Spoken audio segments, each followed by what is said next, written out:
Depuis des années, des patients, des proches, des soignants et des associations demandaient une loi plus claire, plus juste sur la fin de vie. Une loi qui permette à ceux qui souffrent trop, sans espoir de guérison, de pouvoir choisir. Choisir leur fin de vie en conscience et avec dignité. Depuis 2016, on avait déjà la loi Leonetti. Elle permettait d'arrêter les soins dans certains cas et d'éviter l'acharnement thérapeutique.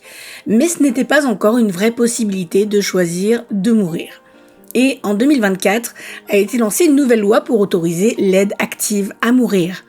Concrètement, ça veut dire qu'une personne très malade, en grande souffrance, pourrait demander à ce qu'on l'aide à mourir dans un cadre bien précis.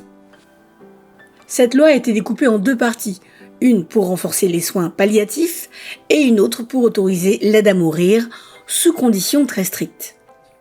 Pour demander cette aide, il faudra être atteint d'une maladie grave, incurable, ressentir des souffrances insupportables et être capable de faire la demande de manière libre et réfléchie. Bien sûr, ce ne sera pas automatique, des médecins devront confirmer que toutes les conditions sont bien réunies, mais sachez quand même que de nombreux pays autour de nous ont déjà fait ce choix, comme la Belgique, l'Espagne, le Canada et d'autres. Cette loi divise, bien sûr. Il y a les partisans qui disent que c'est une avancée humaine, un droit fondamental, celui de choisir sa fin de vie. Et les opposants, eux, ont peur de dérives et estiment qu'on devrait d'abord mieux accompagner la vie jusqu'au bout plutôt que d'aider à partir. Certains médecins, eux, demandent plus de clarté, même si la loi prévoit tout de même qu'ils gardent le choix d'agir ou non.